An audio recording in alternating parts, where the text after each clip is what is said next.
सिंधी हिन ख़िते में बंगालियुनि खां पोइ वधि में वधि सुजाॻ क़ौम आहे पंहिंजी ॿोली जे हवाले सां।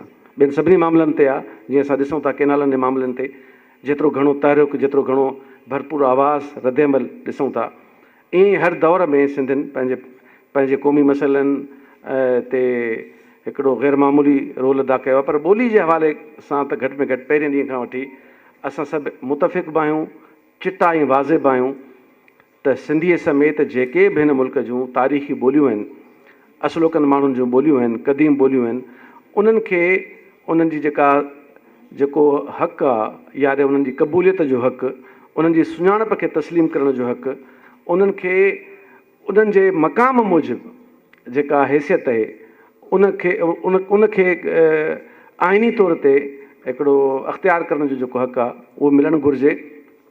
ऐं हिन मुहिम जे पुठियां बुनियादी जेका ॻणती आहे या सोच आहे या ख़्वाबु आहे उहो इहो आहे त सिंधीअ समेत पाकिस्तान जूं जेके मुख्य ॿोलियूं आहिनि, तोड़े जो असांखे कंहिं बि ॿोलीअ सां न नफ़रत आहे, न असां कंहिंखे घटि सम्झूं था।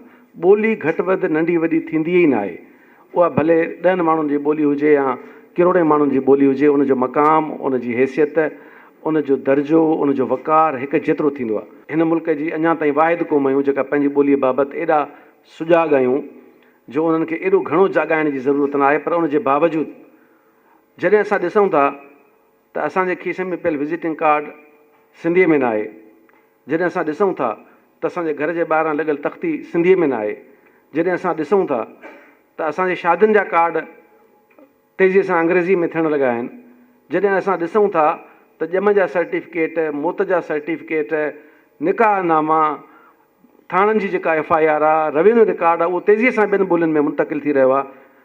जॾहिं असां ॾिसूं था त सिंधी आबादियुनि में जेके कारोबारी मर्कज़ आहिनि, जेके खीर जा दुकान आहिनि, जेके सीधे जा दुकान आहिनि, उन जा बोर्ड सिंधीअ में न पिया लिखिया वञनि। मिसाल मुकमल सिंधी शहर आहे, पर तव्हां बोर्ड जाचींदव त उन में तव्हांखे 100 बि सिंधी न मिलंदा। इहा जेका असांजी शयुनि जे बारे में सहल पसंदी आहे या हिकिड़ो ग़ैर महसूस तरीक़े सां हिकिड़ी लातालुकी आहे, त ठीकु आहे, कंहिं बि ॿिए इदारे बोर्ड ठाहिनि, उहो कहिड़ी ॿोली में फ़र्क़ु कहिड़ो थो पए। पर असांखे इहो ॿुधाइण लाइ तव्हांखे हिन मुहिम जो हिसो बणाइणो पियो आहे त तमामु घणो फ़र्क़ु पए थो। जॾहिं तव्हांजो ॿारु सिंधीअ में लिखियलु लफ़्ज़ ॾिसे थो त हुनजे दिमाग़ में हिकिड़ियूं शकिलियूं ठहनि थियूं ऐं उहे शकिलियूं हुनजी ज़हन साज़ी कनि थियूं। तंहिं करे जॾहिं हू पंहिंजी ॿोली पढ़े थो त हुनजो उन सां हिकिड़ो ॿियो रिश्तो जुड़े थो। उन में उनखे हिकिड़ी पंहिंजाइप महसूसु थिए थी। हू उनजे वेझो वञे थो, हू ओपरो महसूसु नथो करे। ॿोली बुनियादी इंसानी हक़ु आहे जेको तव्हां खां केरु खसे नथो सघे, ऐं तव्हांजी सरकार त तव्हांखे प्रोटेक्ट करे चुकी आहे, महफ़ूज़ बणाए चुकी आहे। तंहिं करे हाणे तव्हांखे इन जे बारे में जाॻणो पवंदो ऐं इहो सवाल करिणो पवंदो त तव्हां छो नथा सिंधी इस्तेमालु कयो। तव्हांखे मां मज़े जी ॻाल्हि ॿुधायां, जॾहिं मां हिन इदारे में चेयरमैन थी आयो हुउसि त मूं पंहिंजी जेका जॉइनिंग रिपोर्ट आहे उहा सिंधीअ में लिखी, त ख़ुदि मुंहिंजे स्टाफ जे माण्हुनि चयो त चीफ सेक्रेटरी सिंधी त कोन सम्झंदो। तॾहिं बि मूं इहा ॻाल्हि कई, हाणे बि इहा ॻाल्हि थो कयां त उनखे सिंधी सम्झाइणु मुंहिंजी ज़िमेदारी न आहे।